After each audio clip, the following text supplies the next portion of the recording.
un trotamundo porque no pude encontrar la razón para quedarme mucho tiempo en un lugar. Me gusta la vida, yo voy por la vida, viviendo solo como yo quiero vivir. Me acostumei a viver com o diferente e a respeitar a diferença. Olá pessoal, aqui é o canal Trotamundos. Raul Antônio Fagundes Valls, médico pediatra atuante, Uruguaiana, Rio Grande do Sul, tenista amador e nas horas vagas Trotamundos. Fui dirigente esportivo por uns 8 a 10 anos e organizava torneios internacionais aproveitando a nossa condição geográfica de tríplice fronteira, Brasil, Argentina e Uruguai. Organizei eventos também infanto-juvenis e que daqui saíram do nosso clube, do nosso torneio, 3 tenistas de Copa Davis. Franco Ferreiro, Martim Villarrubi do Uruguai e Marcel do Uruguai também.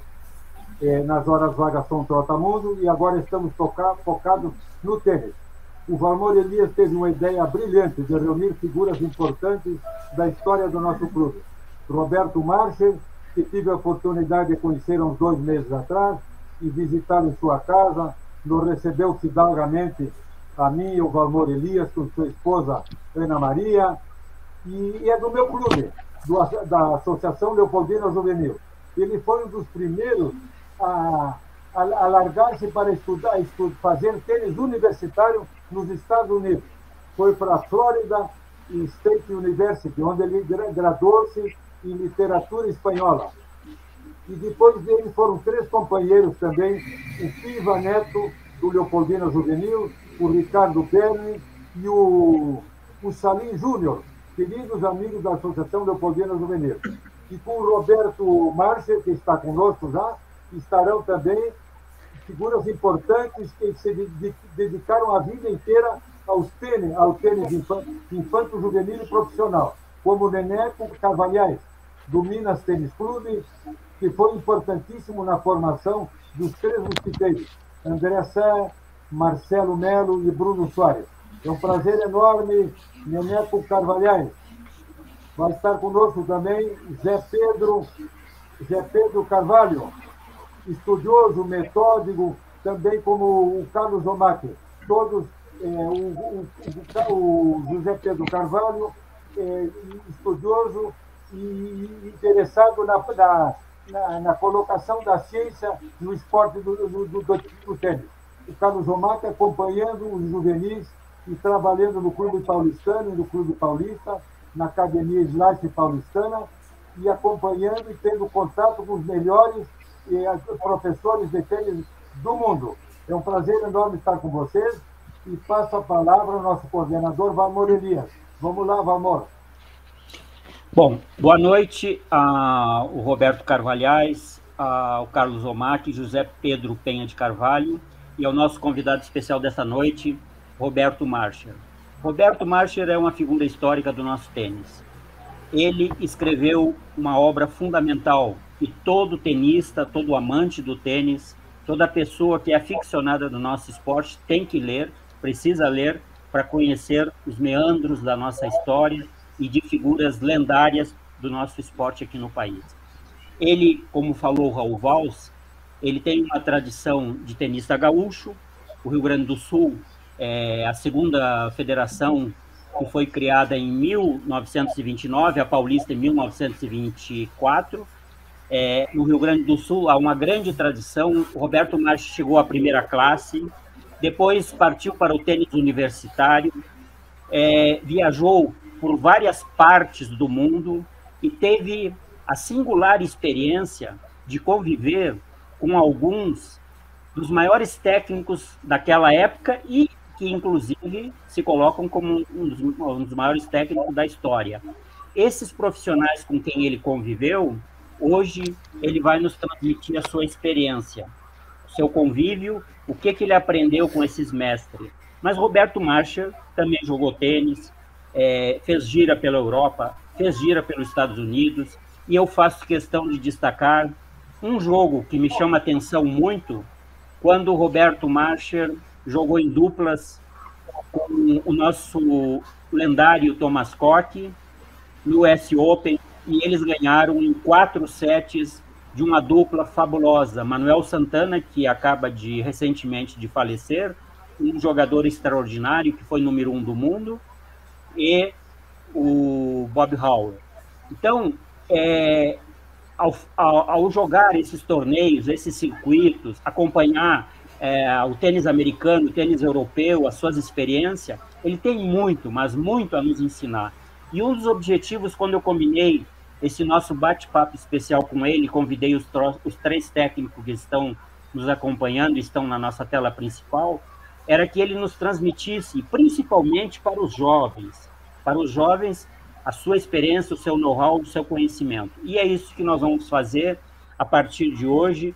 E antes de nós começarmos a passar os slides com os respectivos comentários do nosso convidado especial, eu dou a palavra para o Roberto Marcher, apenas para ele cumprimentar nosso público que vai assistir esse nosso programa, os 3 convidados e o editor do nosso canal, o Raul Valls. Por favor, Roberto. Boa noite, Raul. Boa noite, Neneco. Boa noite, Carlos. E boa noite, Zé Pedro. Prazer estar com vocês aqui. Grande honra. Estou à vossa disposição. Vamos ver se conversamos um pouco e sempre trocamos ideias, que é bom para o tênis. E aí, vamos lá, estou à disposição. Bom, nós vamos iniciar, Roberto, Carlos Omac, José Pedro e Neneco, da seguinte forma. Nós temos preparados 7 slides que são significativos e são frutos e que originarão os comentários do nosso convidado especial, do Roberto Marcher. O primeiro slide, o Roberto, que vai aparecer agora na tela, eu gostaria que você fizesse um comentário, até se você quiser fazer algum comentário da sua vida tenística, mas como surgiu com você e Gianni Carta a ideia de fazer este livro aí que está na nossa tela? Bom, amor, boa pergunta aí. Eu, na realidade, não estava assim, muito interessado, mas o Gianni faleceu também, filho do grande jornalista, o maior jornalista brasileiro, Mino Carta. Ele começou a falar para mim, vamos falar sobre tênis, vamos falar sobre isso, fazer um livro, tudo. E aí eu digo, tudo bem. Aí eu disse, olha, Gianni, eu não vou fazer. Ele fala, bom, então eu vou fazer com outro, vou fazer com o Paulo Cleto. Eu digo, não, daí eu faço. Daí eu faço contigo, vamos fazer.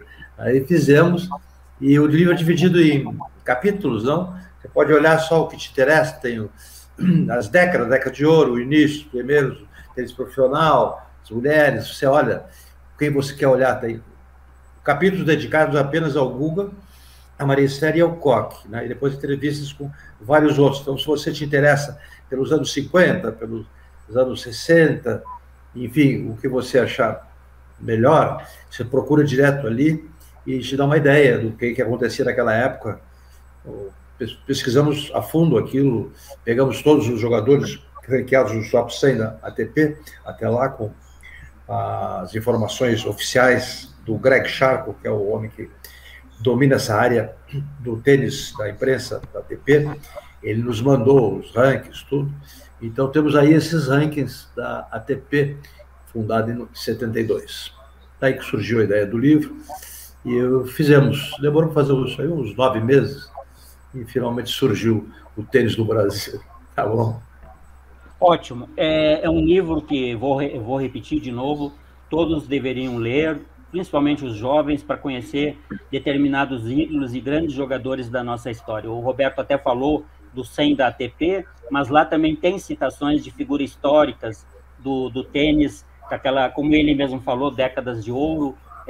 Vocês sabem que o nosso tênis no Brasil começou na década de 1890, mas houve um grande crescimento a partir de 1930, e principalmente a partir de 1940, quando principalmente a Sociedade Harmonia de Tênis começou, inclusive, a importar grandes técnicos que vieram se unir aos nossos, e aí floresceu. Depois veio aquela década de 60, 70, e o livro é uma narrativa muito interessante. Roberto, nós vamos agora passar para o primeiro slide,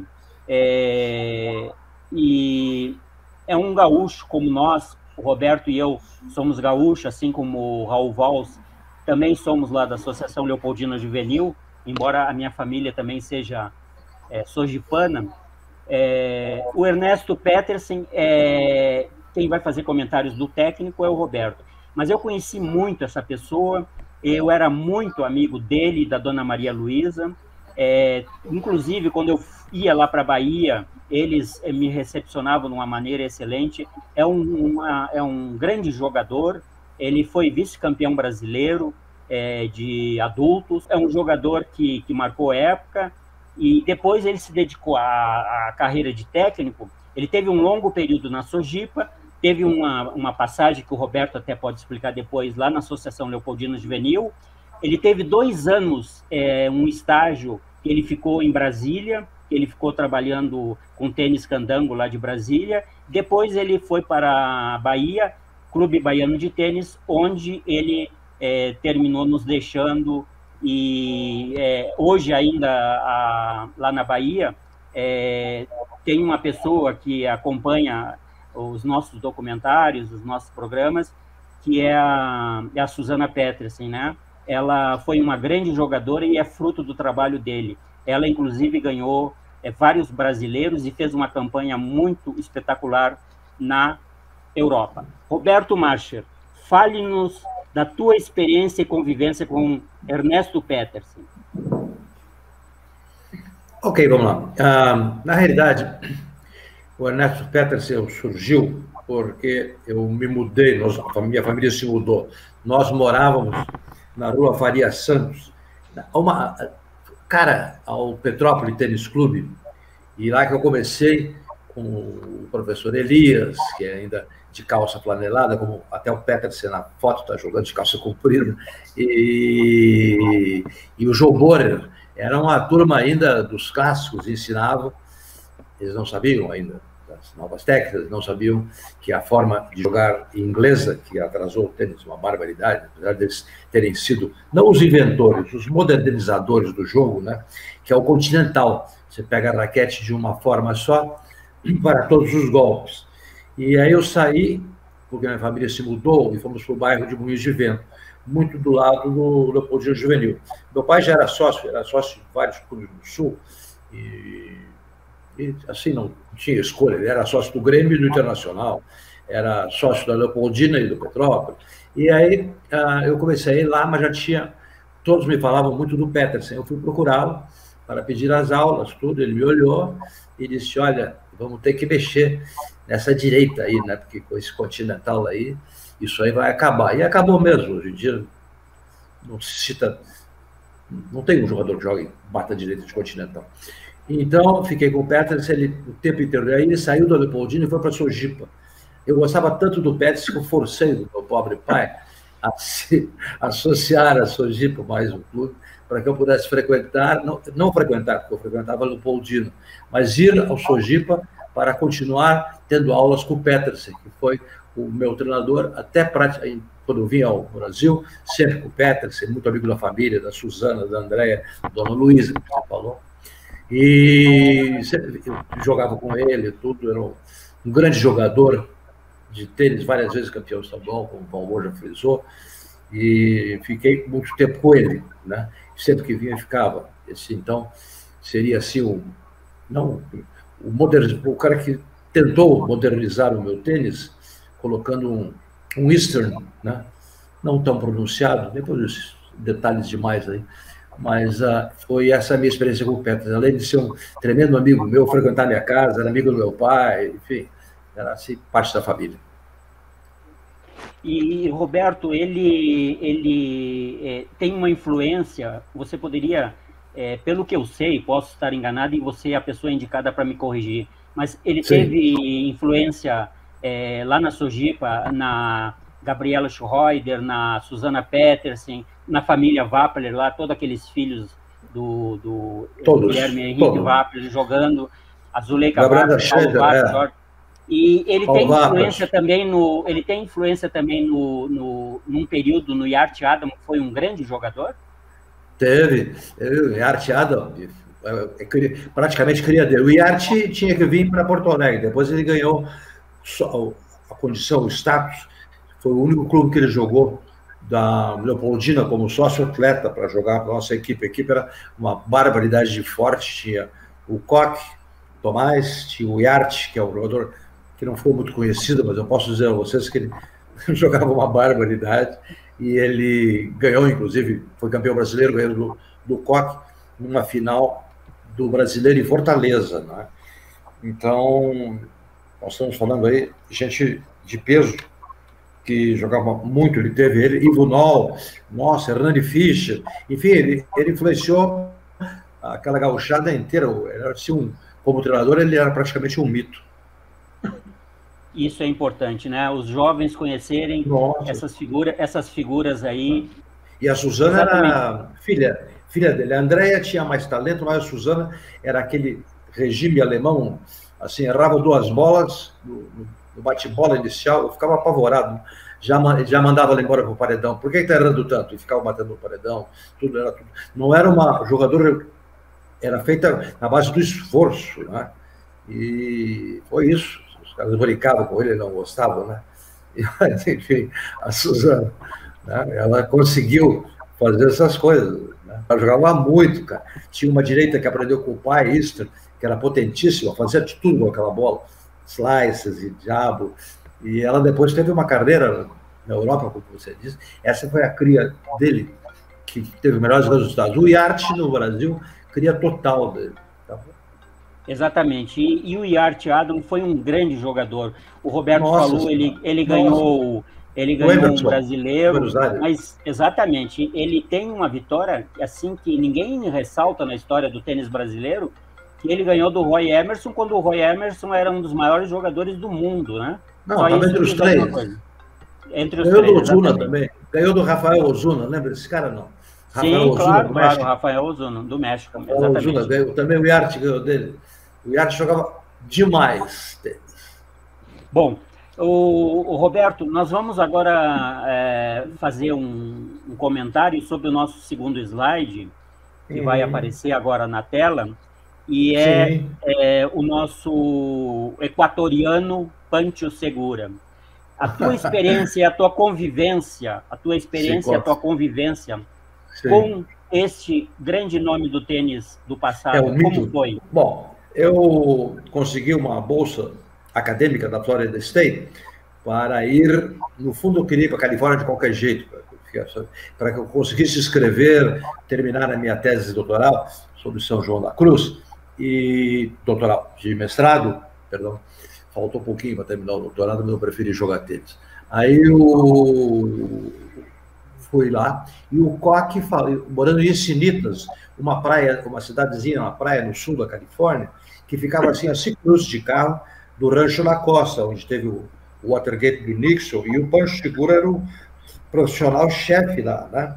E aí o Koch, o Tomás, falou com ele, acho que do Pacific Southwest, torneio em Los Angeles, estava o seguro, ele falou, vai vir um amigo meu aí te procurar, tudo, ver o que pode fazer, para que ele está com uma bolsa de estudos acadêmicos, mas ele também joga muito bem, poderia talvez te auxiliar aí, ver aulas de tênis.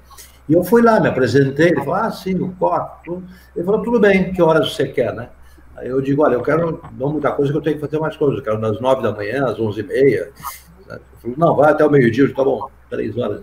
Mas não todos os dias. Aí marquei, fiquei, ele estabeleceu uma porcentagem, e eu disse, mas olha, tudo bem, a porcentagem, ok, mas tudo bem. Eu disse, mas vai ter um leve detalhe, Pancho, eu quero ficar dando essas minhas aulas aí, do lado da tua quadra, que era Rancho La Costa, não sei se vocês conhecem, elas são em declive, um lugar lindo. E ele falou, por que não? Porque eu quero ficar onde você dá suas aulas, seus treinos, para profissionais, tudo. Inclusive a Copa Davis espanhola vai vir para aqui, treinar aqui com os espanhóis, para jogar com os Estados Unidos, e você que vai estar orientando eles, eu quero ficar junto e aprendendo tudo isso. E eu ia aprendendo com ele era um sujeito que tinha era um visionário, que tinha noção, perdão, a palavra é intuitivo, né? Ele chegou e o cara disse, olha, eu estou com problemas no meu smash, né? No smash. Então, ele olhou e viu e disse, bom, mas isso é fácil corrigir, disse. E eu fiquei olhando, como é que eu vou corrigir o smash? Cara, vamos ver, né? Aí ele disse, fala para o teu parceiro ali, o teu sparring, jogar lá bem mais baixo. Aí O cara foi lá, acertou. Agora um pouquinho mais alto, agora um pouquinho mais alto, agora um pouquinho mais alto. O que ele estava fazendo? Nada mais, nada menos, mexendo com os olhos dele, acertando a máquina, né? Cibernética, vamos dizer, se é uma palavra, cibernética, baseado na máquina fotográfica, né, que você regula para corrida de cavalo, se você não mexe naquelas máquinas antigas, na velocidade, vai para uma Fórmula 1, fica tudo borrado. Então, ele tinha esse problema de olhos, que o segura intuitivamente pegou na hora. Eu fiquei, mas esse cara é uma coisa assim, inacreditável. Eu ficava olhando depois o que ele fez com o Connors e o que ele fez com a Chris Evert, que são a cópia dele, e fiquei com ele. Depois, mais tarde, eu levei também uma turma de jogadores amadores assim, que tinham condições, e eu fui primeiro para o Big Braden com essa turma. Era o Diniz, o Munhoz, o Salem, o Ricardo Aidar, enfim, eu, a pessoa, e conheci o Braden lá com eles, e depois eu fiquei muito amigo, mas a gente fala do Big Braden depois. E aí, de lá, eu liguei para o seguro, eles não, traz essa turma para aí, né? Eles podem jogar o Proema aqui, o Pro Celebrity, não sei o que. Eu digo, opa, os caras vão gostar desse tipo de coisa, aparecer com eles mesmos, né? Então, levamos para lá, ficamos hospedados no Rancho La Costa, que é um hotel, tudo, as quadras, maravilhoso, e ele tratou a gente muito bem, nos ofereceu um jantar, e eu fiquei muito amigo do Pancho, tá bom? Roberto, para terminar o comentário sobre esse personagem, como foi assim a transição de você vir da escola gaúcha brasileira com Ernesto Petersen e no tênis universitário, que você conheceu muito bem lá, na época, junto com o nosso amigo Ricardo Bern também, e aí você tem um contato com uma figura lendária como o Pancho. A transição, né? Bom, o Pancho eu aprendia mais, com ele eu vi ele treinar a equipe espanhola, inacreditável, ele já com mais idade, pegou o número 2 da Espanha, o número 1 era indiscutivelmente espanhol, era o Manuel Santana, não Manolo, e o 2 era, naquela época, estava escalando, meio escondendo quem seria, para jogar com os americanos em Cleveland, uma equipe forte, Grabner, McKinley, Ralston, enfim, eu via as estratégias, eu vi ele pegar esse Juan Isbert, e vamos jogar um 7, mas ele matou o cara, 6-2, 6-3, sei lá, né? E muita visão intuitiva do jogo, aonde ir, como forçar, jogar primeiro no ponto forte do sujeito, para dizer, olha, aqui eu pego você também. Imagina quando eu for para o teu ponto mais fraco. E ficava explicando essas coisas para os espanhóis, tudo, e ele conhecia muito os americanos, então com o Pancho era mais estratégia, tudo, né? E a esquerda eu tinha, o Petersen dava uma esquerda que não era assim a mais agradável, eu copiava dois dos meus maiores ídolos, né? Um é brasileiro, com muito orgulho, também íntimo, amigo dele, como está escrito no livro, do Ronald Barnes, do vovô, acho que o Neneco lembra. Aí eu copiava e o vovô. Eu copiava a esquerda dele e também copiava a do Ken Rosewall, que foram os dois jogadores que eram assim que eu mais gostava de ver. Né? E então essa foi a transação dele, do universitário. Eu tive grandes técnicos também que nós vamos falar depois. E com o Segura a transição foi essa, que eu já tinha um tênis formado, mas eu aprendi lá mais tática e como ensinar pros. O Segura gostava, óbvio, mesmo ficando mais velho, ele não se dedicava à pediatria do tênis, com os pequenininhos, né? Ele gostava mais de trabalhar só com profissionais, né? Connors, Evert e vários outros. Enfim, é isso daí. Eu treinava muito com o filho dele, o Spencer, que era muito engraçado, né? Tudo bem, ótimos comentários. Agora nós vamos passar para um novo slide e um técnico que o Roberto Marcher vai fazer comentários. Lex Wood. Lex Wood. Wood. Bosque, Mato Wood, dos Bosques. Lex Wood, Alexander Wood. Posso falar já dele um pouco? Pois não, faz favor. Ele era um sul-africano que veio para a Florida State mais para fazer o doutorado mesmo, que ele terminou em em língua inglesa e em educação em língua inglesa. Ele tem terminou um PhD, ele que fazia lá. Mas ele era um jogador de tênis muito bom, ele pegou uma bolsa, naquela época dele, mais rara, completa no tênis, porque ele era reserva da equipe sul-africana de tênis, o que não era fácil. Os sul-africanos tinham uma equipe muito forte, Gordon Forbes, Abe Siegel, Cliff Drysdale, Keith Dipram, enfim, por aí afora, fortíssimo, e ele estava com essa turma, ele jogava a equipe da Copa Davis da África do Sul, um tremendo jogador. Ele chegou a jogar o circuito da grama, que antes era grama, para ir para o US Open, né? Jogava Marion, jogava Germantown Cricket Club, enfim, jogava os torneios antes, Orange, Marion é o Germantown, Marion, Orange, depois ia para o US Open. Ele nunca ia porque caía nos exames de doutorado dele, ele era um homem brilhante. E com ele também eu aprendi muita estratégia, era um estrategista fantástico.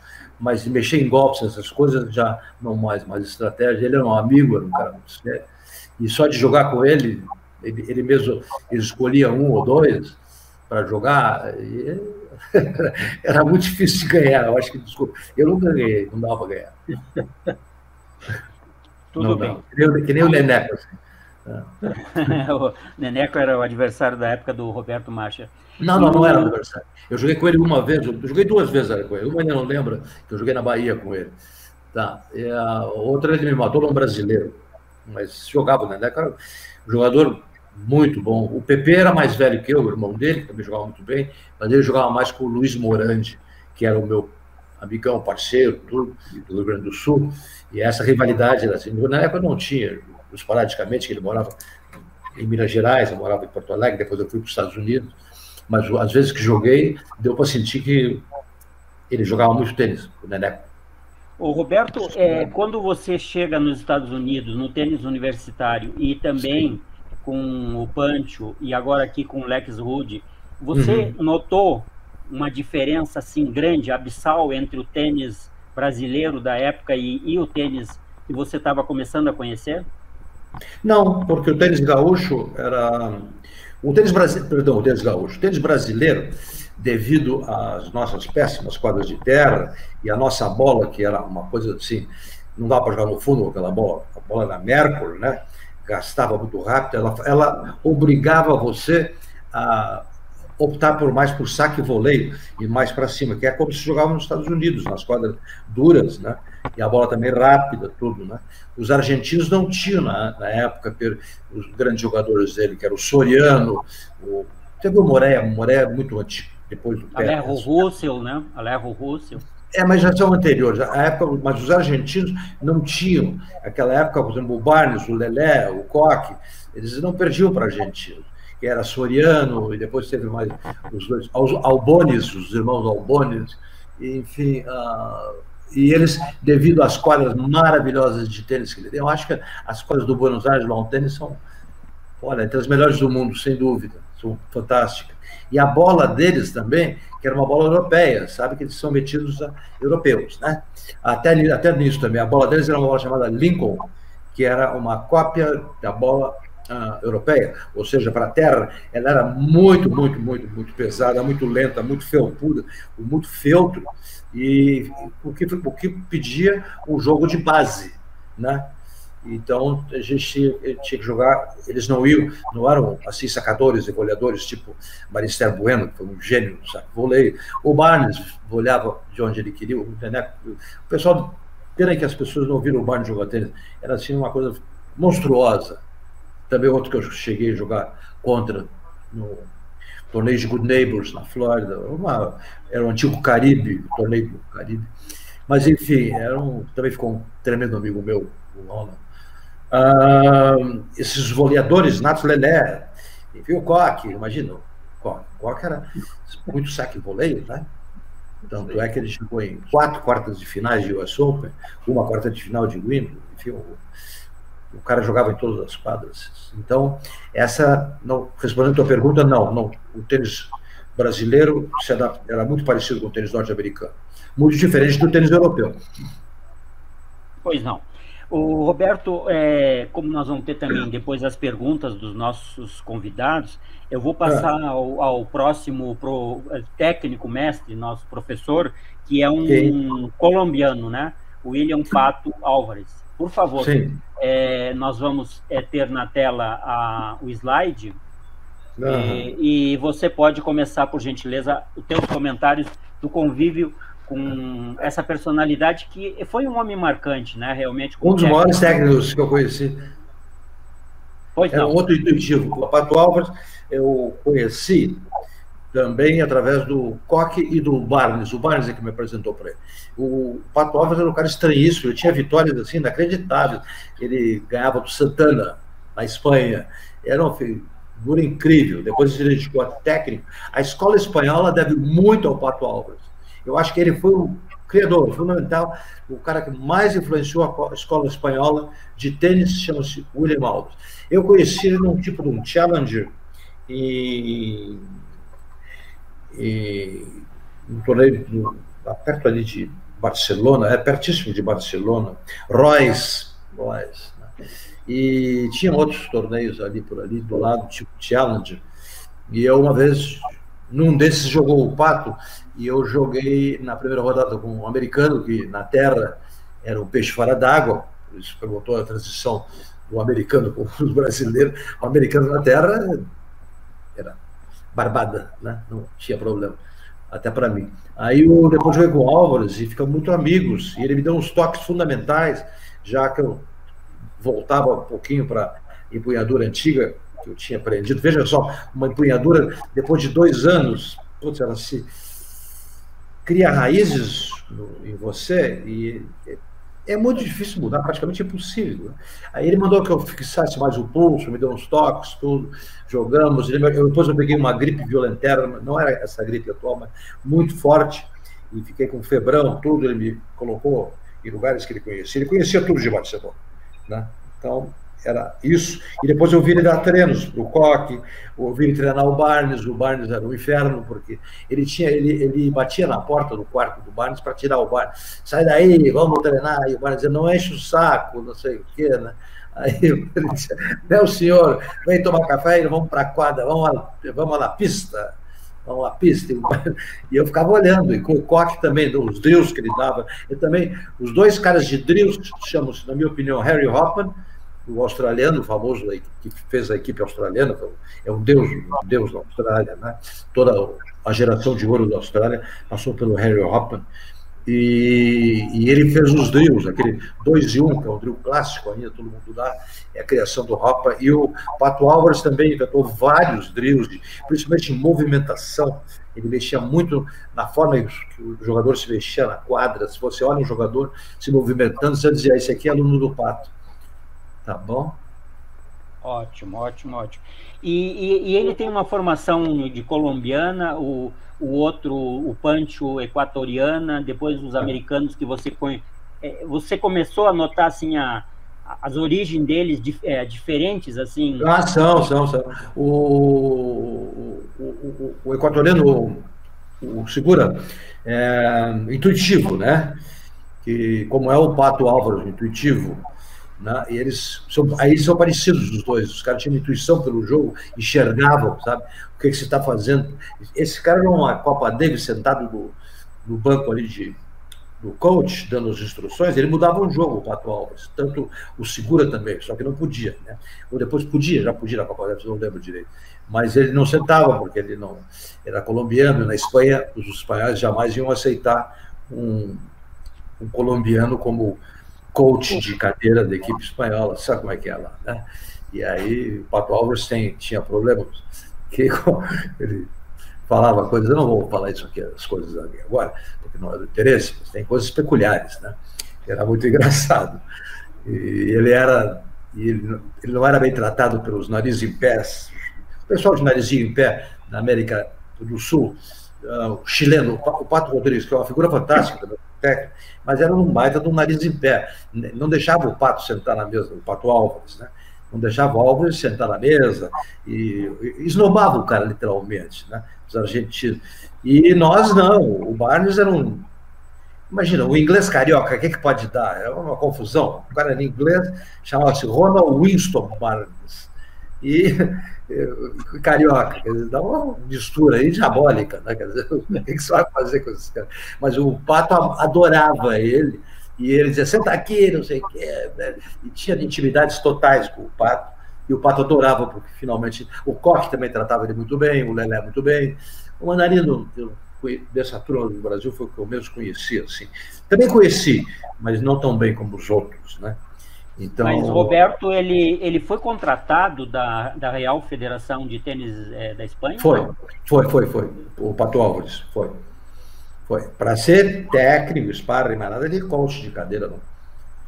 Sim. Ele dava os drills, não. Depois na academia, Sanches, aqueles dois meninos, o Emílio Sanches, toda a família Sanches é cria dele, tudo. Desde o Javier, do Emílio e da Arancha. Tudo ali é Pato Álvares, essa família inteira dele. E ele, sim, por causa dos jogadores, que tanto o Emílio como o Sérgio, o Arancha, enfim, eles diziam, ó, se o Pato não está no meio aí com alguma coisa, que o nosso treinador é o Pato. Então, forçaram a barra e eles, sim, eles exigiram, os jogadores exigiram. Ótimo. É a mesma coisa que, sei lá, assim, que eram os melhores da Espanha. O cara chega e diz, se não tivesse aqui eu não jogo. Como é que faz, né? Roberto, agora nós vamos para uma outra cultura. Aí nós vamos à cultura americana, de Vic Braden, que é o nosso próximo slide. Eu estou acelerando até um pouco para dar oportunidade para os nossos convidados depois interagirem com você. Tá. Vic Braden, por favor. Vic Braden, claro. Ele tinha um clube, uma academia, pertinho, do lado de Newport Beach, que é uma praia linda na Califórnia, no meio do estado, chamava-se Coto de Caça. E lá, nessa academia, ele começou a fazer coisas diabólicas. Além de escrever maiores livros de tênis, que eu já vi, eu recomendo a todos, chama-se Tênis para o Futuro, não sei se já tem em português, Tennis for the Future, do Braden, né? Ele era considerado o técnico dos profissionais, era o único cara que o Pancho Gonzalez escutava. O Pancho Gonzalez é uma figura difícil, que eu conheci também, mas era difícil, eu falava com o Braden. E na academia dele, que eu fui lá, eu adorava, vi os livros dele, liguei, marquei, eu levei essa turma de brasileiros, como eu já disse antes, e nós ficamos hospedados em chalés, tudo, e eles fizeram o curso. Ele tinha máquinas rotatórias, assim, que o sujeito, com câmeras de tudo que é lado, onde vivia o sujeito só batendo à esquerda americana, com top spin, e além disso, essa esquerda começou com o Donald Budge, e depois ele fez dois grandes jogadores no Braden. Além de ser um estudioso, ele fez dois profissionais fantásticos. Um chama-se Elliot Telcher, que tem a esquerda idêntica, é igual, é o Xerox da esquerda que o Braden ensina. E a Tracy Austin. O Elliot Telcher veio aqui ao Brasil e jogou no Guarujá, um torneio.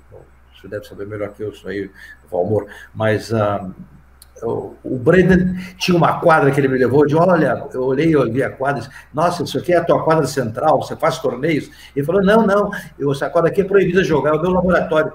Aí tinha que descer uma escada, você descia uma escada, ia por baixo da quadra, e lá dentro ele tinha literalmente um laboratório, com máquina de filmando o jogador lateral, estudando as posições, vendo os percentuais, né? Por que o cara vai para aquela bola, qual seria a melhor coisa, o que não era, ele estudava tudo isso aí. Olha, vai para lá, por quê? Ele dizia, porque o cara, nas últimas 10 vezes, 8 ele foi para aquele lado. Então, ele estudava os movimentos e tudo. A esquerda dele é típica norte-americana, gostaria que era a esquerda do Budge, do Telt, né? E é um dos maiores estudiosos. O livro dele, Tennis for the Future, é uma obra-prima. Depois, ele meio que enlouqueceu um pouco, né? Que ele começou a fazer voleibol for the future, vôlei, que estava em moda. Aí ele pediu que ele queria fazer soccer, o nosso futebol, para o futuro. Eu digo, mas Breno, sabe jogar? Eu digo, não sei jogar futebol. Aí, mas eu vou trazer um aluno. Eu levei mais uma vez um aluno meu, era o José Arana, o Araninha, que era o rival, ele morreu no acidente de automóvel do Araninha. O José Arana tinha uma academia com o nome do filho, na Moca, em São Paulo, cara, ótima. E lá treinaram os Berutis e tudo. Mas, enfim, eu levei o Araninha para lá e eles jogavam futebol legal. Então, ele começou a fazer os estudos, mas não dava para fazer. Aí ele ficou um pouco peixe fora d'água, né? Mas no tênis, poxa, o saque dele, as explicações que ele explicava, jogar bola alta, jogar bola mais baixa, o giro de ombro, o porquê das empunhaduras, que o continental é a única coisa que serve, na opinião dele, eu discordo um pouco, para sacar. E eu acho que, não o continental, o meio entre o continental, isso para o vôlei talvez seja melhor. E ele dizia que não, que tinha muito mais tempo e fazia piada e tinha que trocar as empunhaduras para vôlei. Tudo bem. Mas, enfim, no tênis americano deve muito ao Brady. Faleceu também há muito tempo. E eu acho que dos técnicos, olhando o cara que analisava o jogo profundamente, como eu já expliquei, o cara tinha um laboratório numa quadra de tênis, lá embaixo, com máquinas que saíam, filmavam, não dava para jogar na quadra, era só para estudar os jogadores em movimento, né? Enfim, eu acho que eu nunca vi nada igual ao Vic Brady. Eu fiquei hospedado na casa dele, um tempão, tive a oportunidade, porque eu acho muito importante não só chegar e ter a aula com o cara, e depois dizer tchau e te vejo semana que vem, isso aí não. Você tem que, por exemplo, ficar amigo do cara, ficar na Florida State, por exemplo. Por que eu fui continuar a carreira acadêmica e fazer a escola pós-graduada?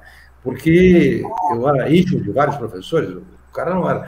Um era motorista do cara, era uma passada, era um gênio de literaturas latino-americana, sul-americana. Então, você tem que ficar amigo do cara. Eu gostava dos técnicos. Não é chegar, oi, tomei uma clínica com o Vic Brady. Aí, tomei uma clínica com o fulano, com o Koch, com o Maristel. É brincadeira. Entendeu? O que interessa mesmo, você vai aprender se você tem a oportunidade de ficar com um relacionamento íntimo com o cara, conviver com o cara, ficar conversando com ele, aprendendo. É aí que você pega mesmo e você pode se considerar um discípulo do cara e assimilar as coisas. Enfim. Ok, isso é o Vic Brady. Ótimo, ótimo, Roberto. Roberto, agora nós vamos para o dinamarquês, o Torben Ulrich, que é uma figura que influenciou até uma geração, não só no tênis, mas talvez até no pensamento, na postura, no modo de viver. E você é a pessoa indicada para fazer comentários sobre a pessoa que nós estamos vendo na tela. Torben Ulrich, mas agora você também chegou no supra-sumo, não? Não, talvez eu exagere um pouco. Agora mudou de figura. Isso aí foi o último. E como eu te disse, né, convivência. Ele não era de ficar te dizendo, olha, dobra o joelho, né, de faz isso, pega mais na frente. Não, ficava com o Torben, ele dava os exercícios, os drills dele, depois a gente fazia contagens de respiração, caminhava, fazia vários métodos. Eu treinei com ele várias vezes, e no Queen's Club também, eu estava jogando o Qualify de Wimbledon, e nós ficamos numa casa em Queens. O meu Qualify era em Roehampton, e o deles já estavam jogando o Queens, mas estava o Koch, nessa casa estava o Koch, o Torben e eu treinava muito com o Torben, porque o Tomás não aguentava o ritmo dele. Olha que ele já tinha uma certa idade, ele queria fazer 2 sessões, e ele interrompia para tomar chá, não sei o quê. O Tomás queria jogar assim, vamos fazer 2 horas, 3 horas, acabou e vamos embora, né? E o Torben ia, jogava, aí parava para entrar numa loja de disco, depois entrava numa loja de livro, depois tomava chá, e depois ia correr, depois ia fazer drill, depois ia sacar, e começava, sei lá, meio-dia, e terminava às 8 da noite, 7 da noite, enfim. Mas o Torben, ele veio para Tallahassee e ficou hospedado, era casado com a primeira mulher, Barbara Gent, né? A gente morava, eu já estava fazendo a pós-graduação, já lá ainda, né? Não tinha ido para a Califórnia ainda.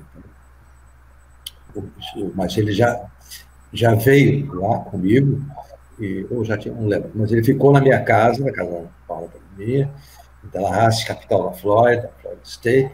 E nessa época aconteceu uma coisa muito engraçada. O governador da Flórida, Robert Askew, era casado com uma brasileira, uma carioca, né? E ela tinha 2 filhas. E a mulher chegou para o Lex Wood, ou para um deles, tá? E disse, meu técnico, você tem algum brasileiro aí que queira dar umas aulas durante o verão? E esse verão eu ia fazer uns cursos extra, porque como eu não podia estudar todos, porque eu tinha a bolsa de estudo, mas eu tinha que pagar a bolsa, dando uma aula para a universidade. Ou seja, eu dava aula numa língua que não é a minha, espanhol, numa universidade que tem um idioma também que não é o meu, que é o inglês. Então, eu atrapalhava e eu tinha que fazer como eles chamam de summer school. E aí o Torben foi, e antes dele ir, perdão, deixa eu pegar aqui o vídeo. Antes dele ir, esse governador falou com o técnico, Lex Wood mesmo, é isso. E disse, tem alguém que vai ficar aí no verão? E aí ele vou perguntar, ele perguntou para mim, você toparia dar aula em português para filha do governador?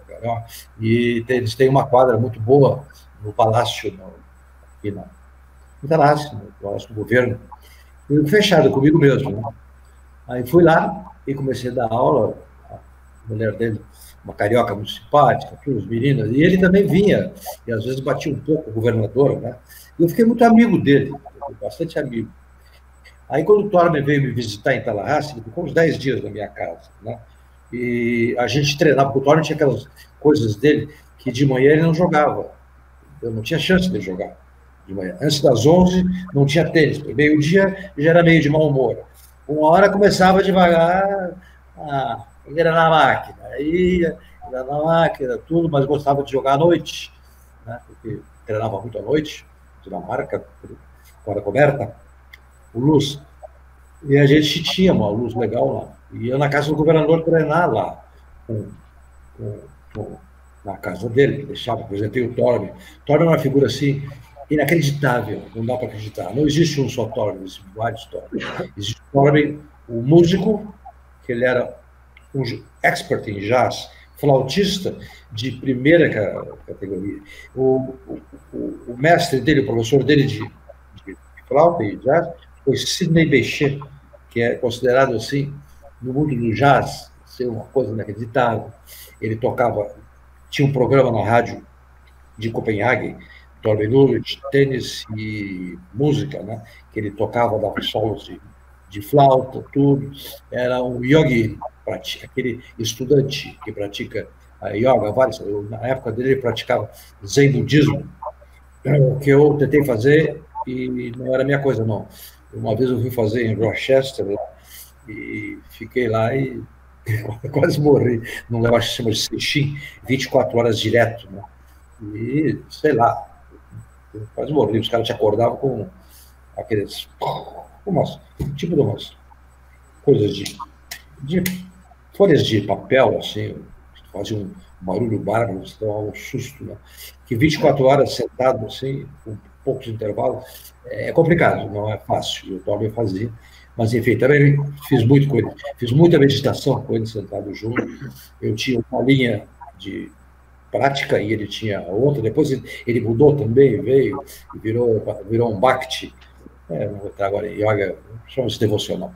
O dele era Zen budismo, precisa ter um cara, enfim, deixa pra lá. Mas com o tênis a gente ficava fazendo cada exercício, os exercícios de visualização, sacar sem bola, visualizar a bola, ver o giro da bola, nunca ver as marcas da bola girando, como elas giram diferente, ver os sons da bola, cada quadra tem um som diferente.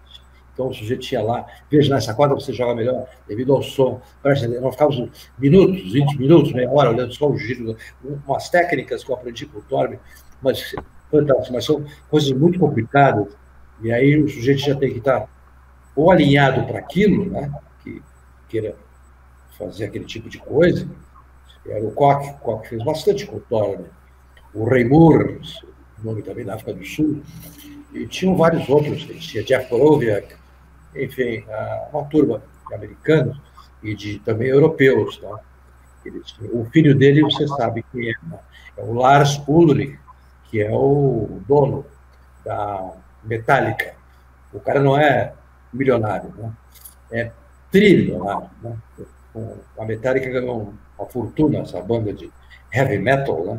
Tem aviões, tudo. Esse é o filho do Torben. Ele levava o pai para cima. Ele jogou tênis legal também, o Lars Ulrich, né?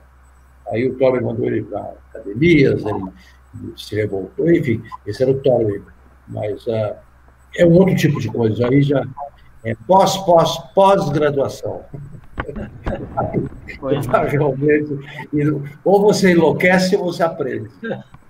Nós tivemos um programa sobre arenas, né? E várias arenas que foram montadas no Brasil, e uma coisa que me chamou muita atenção, é que o Tomás Koch disse que um dos lugares que ele mais gostava de jogar era na quadra coberta do Pacaembu, que lá o som da quadra era uma coisa divina e especial. Eu até, como eu sou um tenista amador de péssima qualidade, isso aí já é top. Isso já deve ser a influência dele.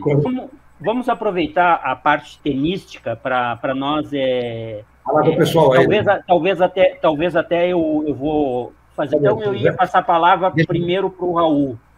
Tá. Obrigado, Valmor. Obrigado estar com vocês, compartilhar essa coisa maravilhosa, essa história linda de tênis.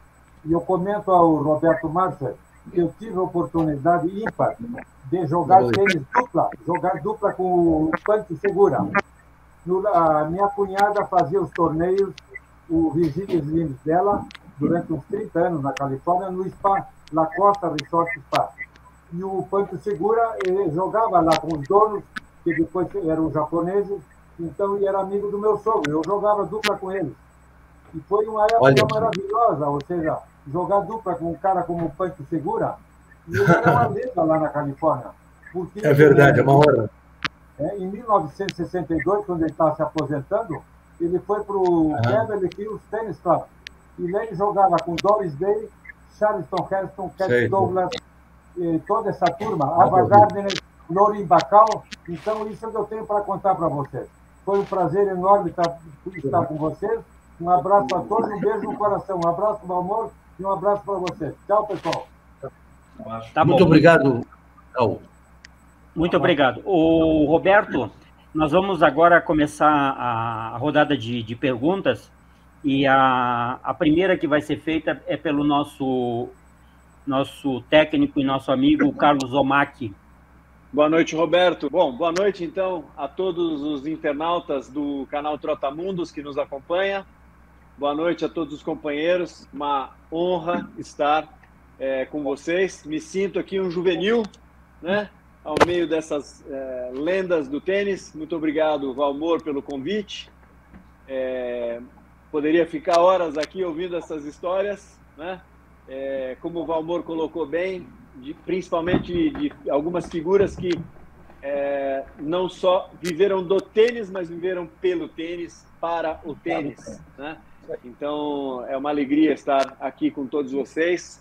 E hoje eu tenho que estar aqui muito mais para testemunhar da importância que vocês tiveram e têm para o tênis, do que para falar qualquer coisa a respeito desses assuntos, principalmente dessas figuras que estão sendo apontadas, que todos vocês conhecem muito melhor do que eu. Roberto, muito obrigado por estar com a gente, né? Por dar essa oportunidade da gente estar falando com você. É isso, obrigado, eu. E eu fiquei curioso com o seguinte, você disse que mudaram a sua direita, né, de Continental para Eastern, né? Quando foi isso? Que ano? Você lembra que ano foi isso, Roberto? Pô, eu tinha, deixa eu fazer a conta aí, eu tinha 12 anos, então eu comecei com... Eu tinha 14 anos, já tinha 12 anos de Continental. E o Peterson tentou mudar. O ano foi 56. Tentou mudar a sua direita para Ele mudou depois de 2 anos, para ver como é difícil. E, Roberto, nesse momento, ele tentou mudar só a sua direita para Eastern, ou ele mudou a direita e a esquerda para Eastern? Não, ele mudou só a direita. O Peterson não era assim, o cara... Ele não tinha... Não era um Vic Braden estudioso. A esquerda dele era puro slice, sabe? Às vezes um flat, mas era slice. Ele não tinha a noção da mecânica do golpe da esquerda norte-americana. Você sabe, o americano é o... Tênis é norte-americano, não é inglês. Que nem o cinema. O cinema é norte-americano, o tênis também é norte-americano. Então, a esquerda norte-americana, com o tal Phil Peterson, ele não mudou. Ele mexeu na direita e nunca conseguiu... Mas aí pode ser falha minha, né? Que eu não sou dos mais virtuosos, Então, às vezes não conseguia. É o seguinte, você vai mudar, o Santana mudaram a esquerda de um slice para o topspin, mas só que quem mudou ele era um cara de origem bem, ele pegava a bola no Real Clube de Madrid, tudo, e a federação proibiu ele de jogar tênis, competir, durante 6 meses.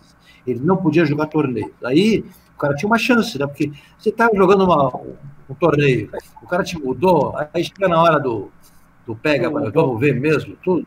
Você volta para a velha, e aí a mudança para. É muito complicado. O Santana foi proibido, ele não podia dizer nada, porque ele vai brigar com quem? Vai brigar com a Federação Espanhola? Os caras sustentavam ele tudo, né? Então, daí que era complicado.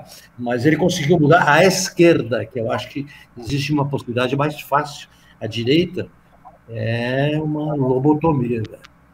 É uma lobotomia. É complicado para burro.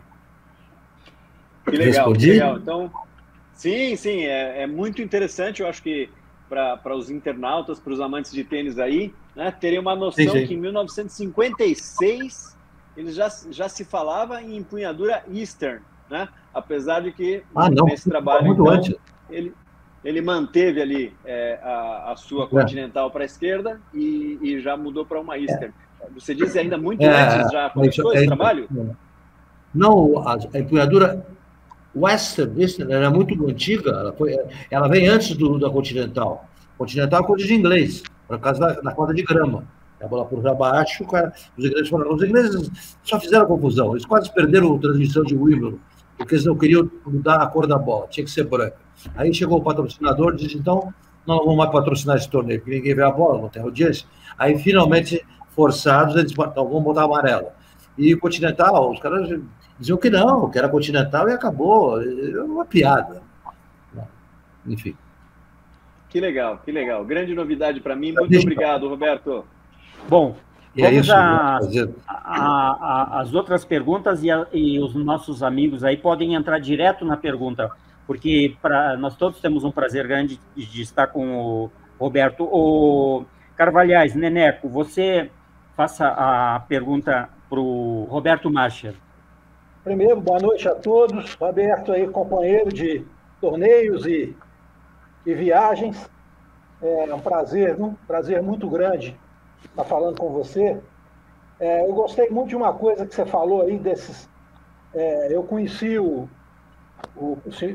Peterson e conheci o Torben. Eu tive uma experiência de bater bola com ele no Fluminense quando tinha 19 anos, porque o Tomás ia treinar com ele, não apareceu no circuito internacional de tênis. E fizeram uma pegadinha comigo, porque ele jogava a bola para mim, eu batia, ele segurava com a mão. E eu comecei a ficar meio apavorado do outro lado. Depois, umas 5 bolas, ele veio ali e falou para mim, tranquilo. Aí nós começamos parecendo que estávamos jogando um tênis de pessoas mais velhas. Aí depois foi bom que o treino foi muito bom. Eu gostei muito desse seu enfoque aí em relação ao tênis intuitivo. A minha pergunta vai em cima disso aí. Você não acha que o tênis hoje está muito mecânico? A intuição, o tênis, sei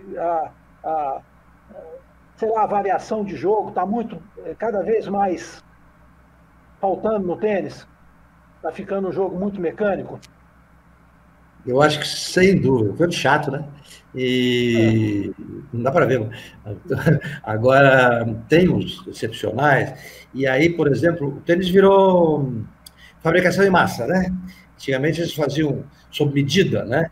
O cara, os bares da vida raros que aconteciam, o sujeito para jogar, ter uma boa direita continental, tinha que ter um pulso de manteiga e ter uma habilidade bárbara, né? Porque senão ele não ia, o cara dava um balão naquela direita lá, vai ter como? Vai quebrar o pulso. Né? Então, eram os virtuosos que se impunham, e o tênis era muito mais sutilezas, mecânica, onde ir, tática, onde faz aquilo, tudo. Mas hoje em dia é tudo igual. Então, você dá uma olhada no que é. O cara tem que ser forte, tem que ser competitivo, tem que ser um atleta, tem que bater com a Western, ou então, nem a Eastern já hoje em dia os caras querem mais. Eles querem botar lá para trás mesmo, Western. Né? você, Valmor, aí, a dona Luísa Peterson. Aí eles usam essas mecânicas, né? E que, devido ao piso duro, que a bola super pressurizada, a bola de hoje em dia não tem nada a ver com a nossa bola. A bola bate, vai para o 10º andar. A nossa batia ficava no 5º, no máximo, 6º. Na grama, então, ia lá para o 4º andar, né? Então, os caras jogavam ali embaixo. E eu achava um tênis muito mais, plasticamente, sem dúvida, muito mais bonito. Né? Hoje em dia, o que é aquilo? Todo mundo bate. Uns vêm com 2 mãos, tudo bem que nem você batia, já era um precursor disso aí, né? Você, Neneca, né, Neneca? Então, hoje em dia é isso, e é tudo igual. O jogo é baseado em saque, um baita saque e uma baita direita. Devolução também, muito importante, tão importante como o saque. O saque, mas importante a devolução, mas o saque e a direita. Então, o cara dá uma bomba de saque, já procura fugir imediatamente da esquerda, aí já agride com a direita, com aquela western, plasticamente olhando, assim, uma coisa, parece um caranguejo, um troço estranhíssimo. O cara jogar aquele tênis com essa apoiadura western. Mas, enfim, eu acho o tênis antigo muito mais bonito e muito mais difícil no sentido que hoje em dia não tem tanta dificuldade. É dizer, os técnicos, vamos, vai, mas não, chega de vamos, vai. É que não tem a virada. Diz para o cara onde é que ele tem que ir, vamos, vai, para onde que ele tem que ir. Explica, pô. Hoje em dia não tem mais de explicar, o cara não sabe, já te falei, é uma bomba de primeiro, o cara devolve, você foge, vem, se estiver tudo bem, já bomba, já vai no ponto fraco. Volear vem, eu sei que você não sabe volear, mas também a bola vem tão ruim que você voleia de cabo.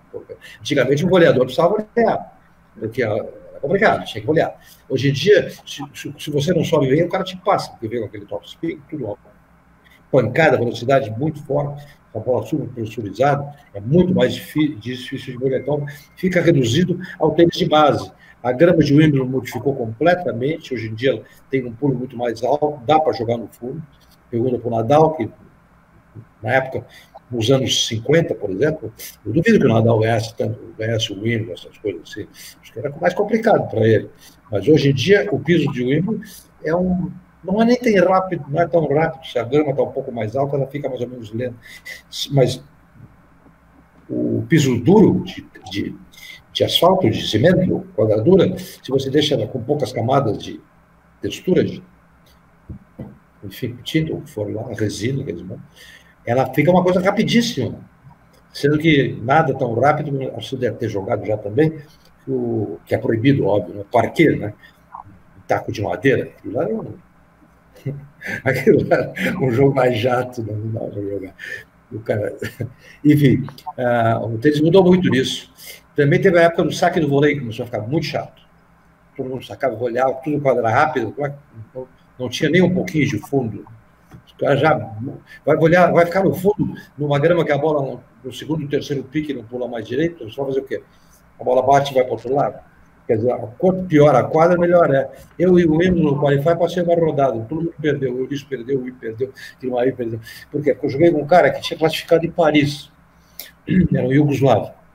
E a quadra era tão ruim, que botaram lá no canto, lá, que o vôlei medíocre, uma porcaria de vôlei, botava para o outro lado, tirava um ponto. O cara chegava e ela escorregava, não pulava, ia para o lado. Aí fica, quanto pior a quadra, melhor era. Newport Cassino, por exemplo, aquelas quadras deviam ser proibidas de jogar. Não sei lá. Enfim, vamos ver o que. Mas, sem dúvida, eu acho que você tem razão. O tênis ficou mecânico. Eu vejo, assim, eu gostava de ver o Federer, legal. Mas o resto, sim. É que eu já vi bastante eles. Chega uma hora que tem que ter um pouco de paciência, né? Ver o Batista Gucci contra o Casper Ruud, eu prefiro ir no culto.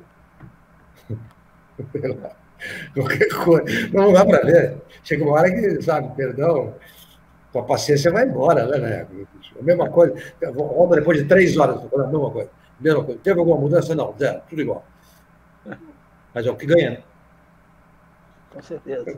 Bom, depois do Roberto Marchi vai fazer a pergunta. Pode falar, o Zé Pedro. Boa noite a todos.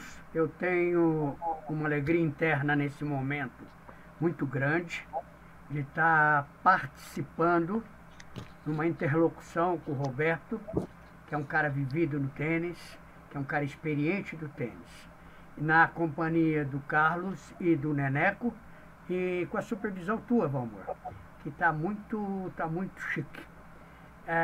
Eu quero te agradecer, Roberto, por estar aqui nos passando.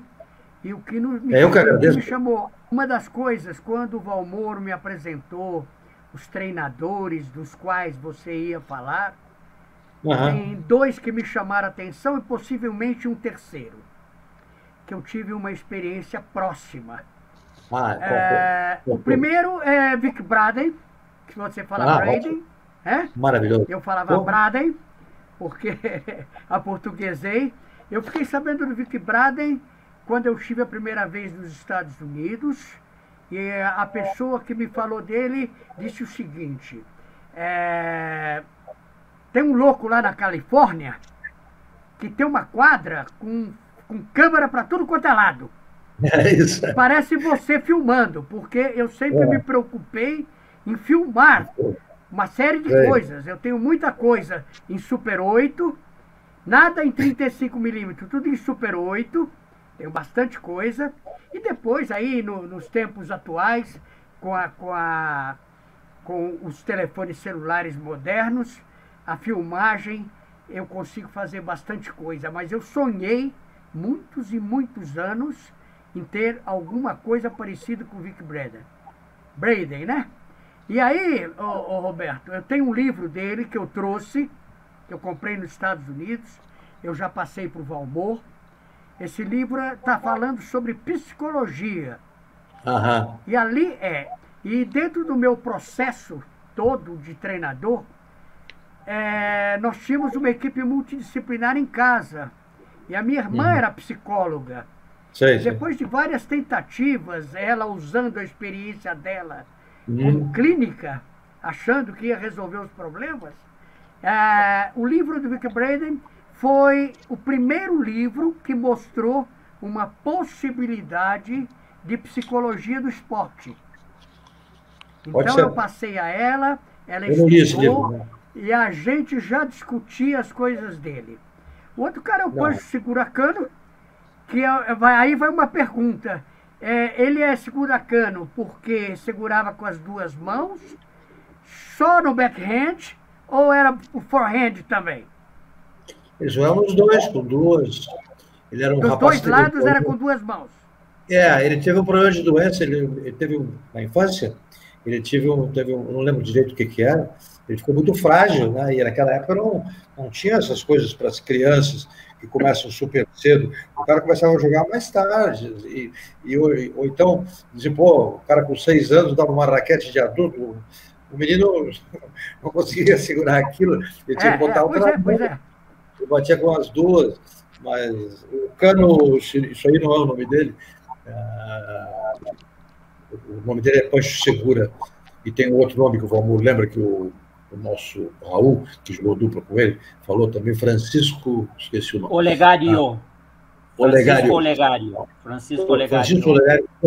Segura, Cano não existe, isso é coisa de apelido, talvez Cano, porque sobrava o Cano da raquete, eu não sei não. Eu nunca ouvi falar de segura-cano, não sei no Brasil.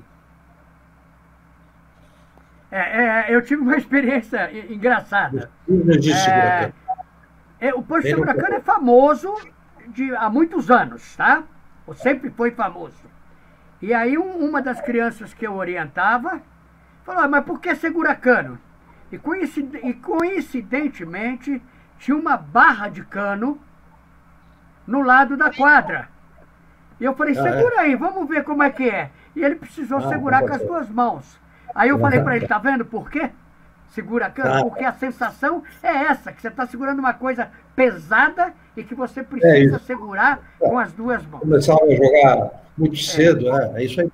Pode ser, eu não sabia disso aí.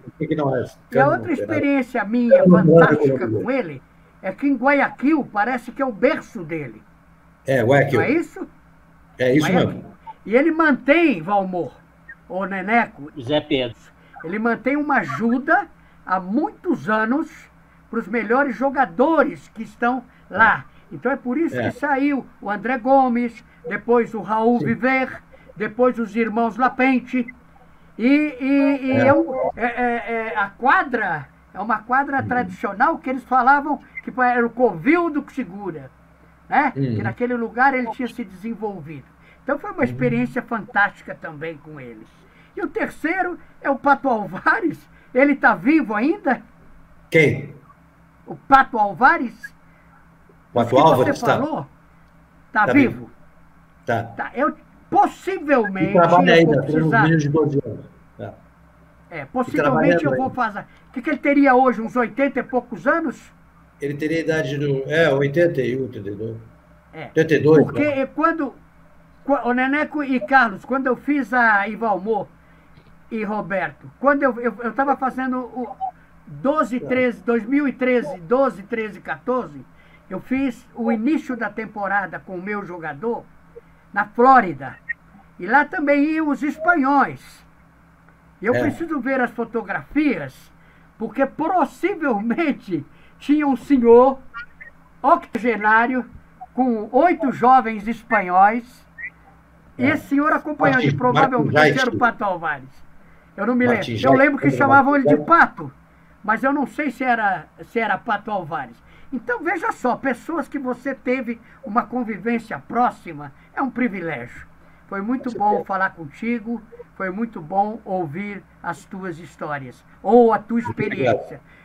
Porque eu odeio história, né? A gente tem a experiência. Muito obrigado, Zé Pedro. Agora, vou falar contigo também. Nós vamos à última rodada de perguntas e cada um faça a sua pergunta breve para o Roberto Marcher. O Carlos Omac começa. Puxa vida, só vamos poder fazer mais uma pergunta? Então nós vamos ter que tomar café depois, né? Exato. Poxa, tem muita gente que me interessa, me interessaria saber algumas coisas. Então vou mostrar para o Roberto aqui, vamos ver se ele consegue ver. Consegue ver aqui, Roberto? Tennis for the Future, Vic Braden. Esse é o livro. É um grande livro. Esse é o livro, né? Incrível. E a gente tem ele na cabeceira, né? Poxa, eu tinha tanta pergunta, eu vou ter que fazer uma pergunta relacionada também à cronologia do ensino. Tá? Sim. Então, eu vou... O Pancho, né, jogava à direita e à esquerda com as duas mãos. E, inclusive, o Connors, né, é a cópia, dizem que é a cópia dele, né? Everton também. Jogando. Chris Everton também. Então, eu queria te perguntar, o Pancho foi o precursor do ensino do tênis com as duas mãos, não? Do ensino? Putz, cara, tinha gente que jogava tênis bem antes dele, já com duas mãos. O John Bromwich, que perdeu do Bob Falkenburg na final do Wimbledon, 48, já tinha com duas mãos. Eu acho que já tinham outros. O que eu lembro, assim, mais clássico, foi o finalista de Wimbledon, esse John Bromwich, que jogou com o Bob Falkenburg, numa final muito tumultuada, onde o Falkenburg foi vaiado, porque conduta antiesportiva, hoje em dia não fala isso. Mas, enfim, eu lembro do Brown, mas deve ter tido gente que jogou antes. Agora, ensinar com duas mãos, boa pergunta. Eu não sei se teve alguma outra pessoa. Eu acho que foi um dos primeiros, porque não era normal você ensinar. O Neneco batia com duas mãos. Você ensinava com duas mãos, Neneco? Eu, desde que comecei, ensinava praticamente com duas mãos. Então tá aí, o Neneco. Tive alguns atletas que batiam com uma mão. Tá. Mas também você ensinava... É culpa do Neneco. Oi? Tá aí. Então é culpa do Neneco. Sim. Fala. É o Omac ou o Neneco? Eu aprendi com Eu não duas sei mãos. se ele foi o primeiro. Eu estou olhando o Omac um minuto. Eu não sei se o Segura foi o primeiro a ensinar. Pode ter sido. Mas é uma pergunta que eu, sinceramente, confesso ignorância. Ou seja, para os mais jovens, é importante saber que a esquerda de duas mãos veio muito, muito, muito antes do que Bjorn Borg, certo? Sim, sem dúvida. Isso aí, sem dúvida. Que legal. Muito antes. Roberto, muito obrigado. Agora, antes, Roberto, antes do Neneco. do Roberto Neneco fazer uma pergunta. Me chamou a atenção, e eu vou fazer uma observação para você, que é uma figura assim extraordinária, que eu já li muito, pesquisei, estudei, e ele foi técnico da equipe americana que esteve lá na Leopoldina Juvenil em 1966, junto com os americanos que perderam lá. Você falou que você teve conhecimento e um convívio com o Pancho Gonzalez? Olha, eu tive com o Pancho Gonzalez 2 vezes, uma como jornalista, que eu fui na Filadélfia, o Barnes que me levou até, que o Barnes dava aula no Germantown Cricket Club em Marion, e ele me levou até a arena de Filadélfia, e eu falei, pô, eu queria falar com o Gonzalez mesmo. O Gonzalez, eu sei a fama dele, mas eu cheguei, e já era assim, horário mais ou menos assim, mais ou menos agora. E eu olhei na quadra central ali, estava lá, Pancho Gonzalez, com uma cadeira, uma caixa de bola, sacando. E eu fiquei sentado olhando. Aí chegou uma hora, era ele, ele me olhou e disse, você não está com sono? Não, eu falei, não, na realidade eu gostaria de falar com você. Bom, deixa só um minutinho aqui que eu termino essas bolas. Aí, ele falou, fala aí. Eu, Mr. Gonzalez, o senhor é considerado pelos pros e pelo mundo do tênis como o melhor saque, talvez um dos melhores da história. E aqui, eu vejo aqui o senhor só uma caixa de bola, sozinho, sacando. E por que o seu melhor golpe? Isso é fácil responder.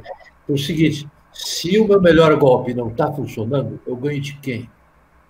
Eu tenho que estar sacando super bem, porque o resto meu é bom, mas no saque é a mesma coisa assim que eu falo, os caracas ficam bravos. Tira as praias do Rio, você vai lá, não. Você não vai pegar o calor da Tijuca, vai? Vai fazer o que lá? Então, você vai. Então, ele tem razão. Aquilo tem que estar super bom. No Rio, por exemplo, mudando. As praias têm que estar imaculadas, tem que estar em perfeita ordem, limpa, porque é o Gonzalez. Por que ele está treinando o saque? Você me respondeu, porque o saque tem que estar perfeito, porque se o saque dele não está bom, ele se torna um jogador normal, para os pros, né, para os profissionais. Né? Era isso daí.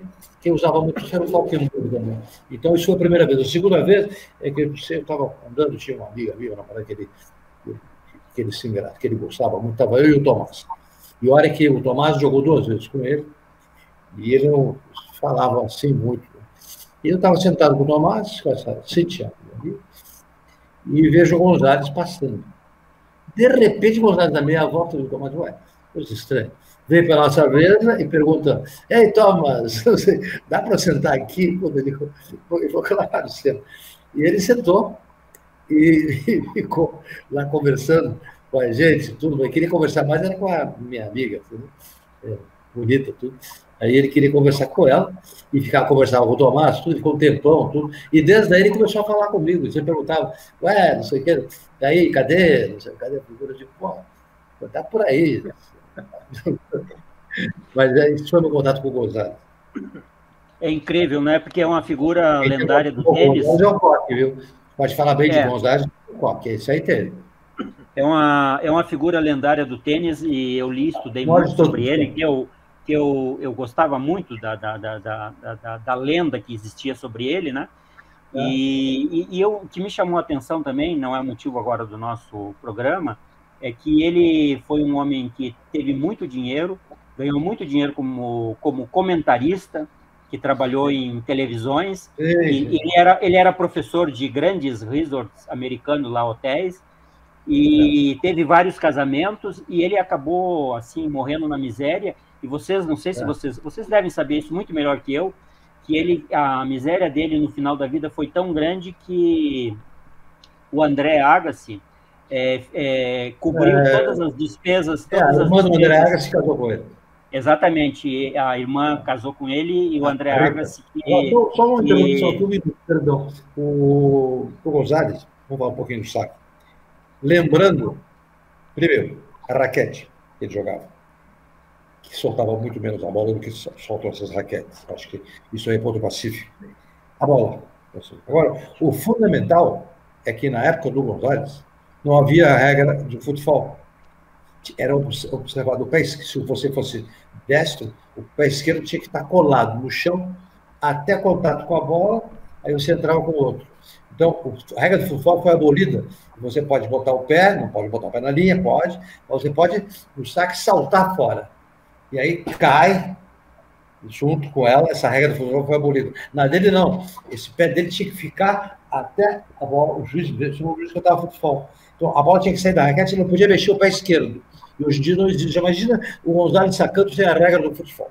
Ele devia também, inclusive, ele devia ser, como ele era bravo, todo mundo tinha medo dele, ele devia dar uma entrada, devia dar um pulo lá para sacar. Mas imagina se o Gonzalez joga com uma raquete, saca com uma raquete moderna, com uma bola moderna, sem a regra do futebol, você está brincando. Eu acho que ninguém sacaria tanto como ele.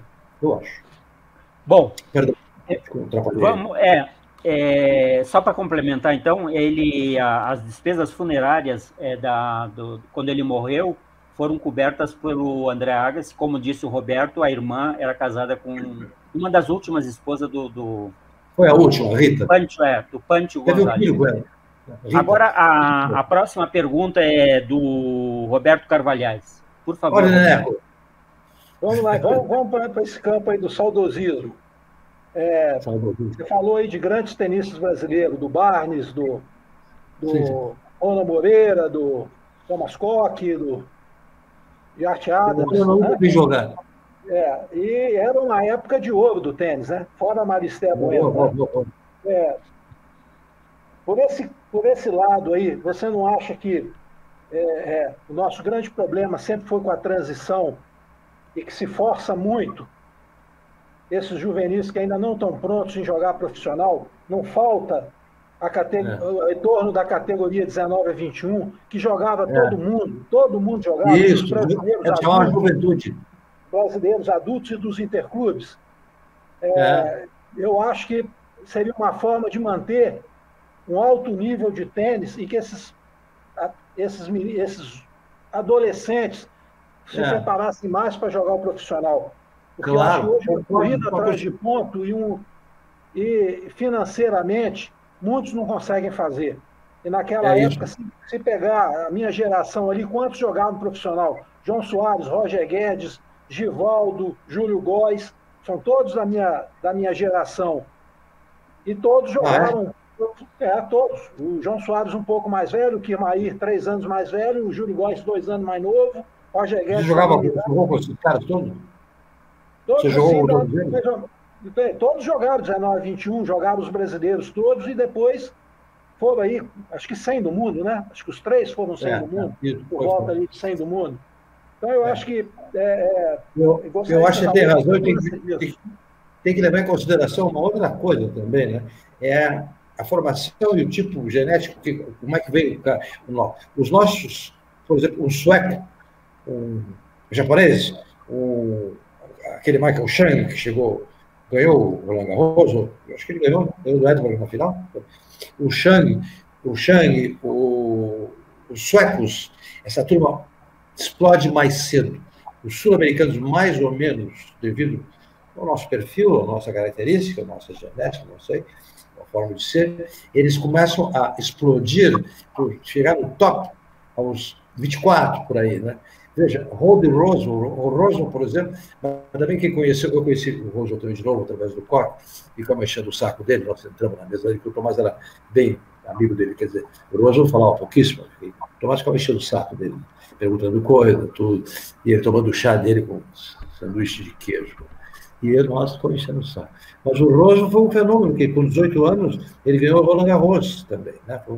Chang, Villander, Rose, eu acho que que ganharam com essa idade, mas é raro, e o sul-americano, normalmente, ele amadurece mais tarde.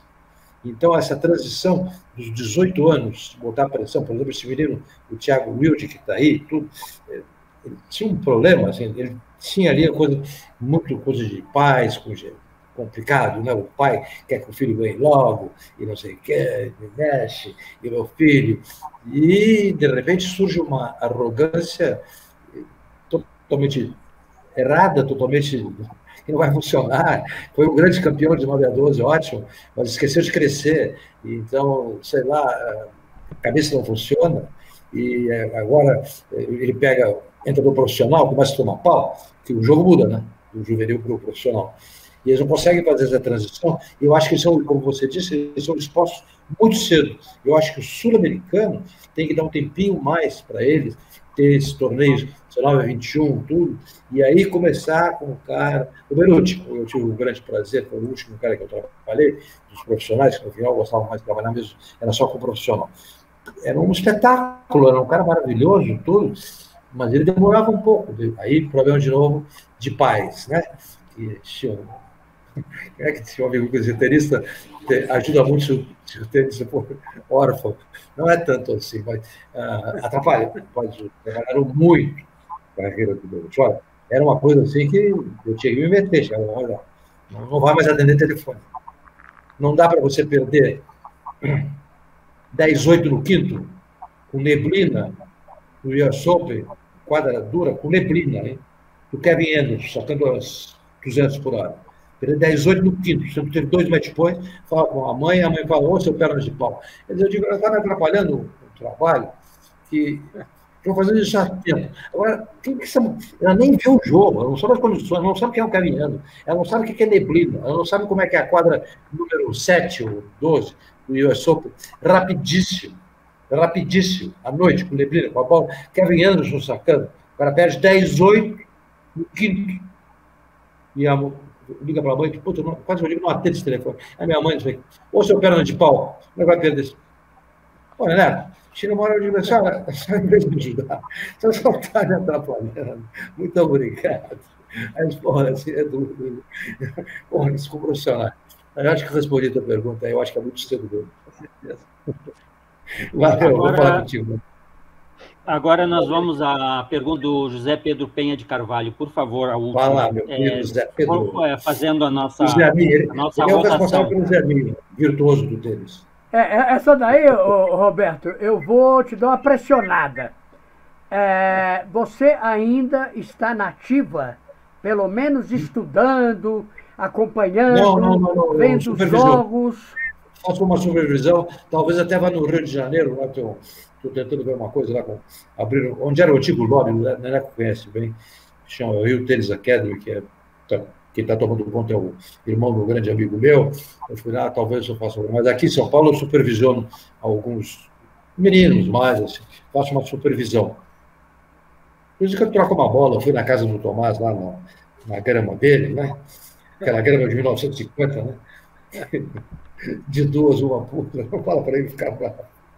Mas joguei um pouco lá. O Roberto, pela tua experiência que o Zé Pedro está relevando e está exaltando, qual é o motivo que, mesmo nós temos bons técnicos, bons clubes, boas academias, muita verba no tênis hoje, o que é que está faltando para nós termos uma equação na formação de bons jogadores? Por exemplo, hoje nós temos poucos entre os 100, no feminino talvez tenha 1 ou 2, e no masculino. O que é que está faltando? Por exemplo, nós tivemos um programa no nosso documentário sobre a diferença da Argentina e do Brasil. E o que é que você acha... O que você acha que existe essa disparidade tão grande? Um país gera tão grandes jogadores e nós não conseguimos isso. Uma visão crítica, Qual é a ideia tua disso?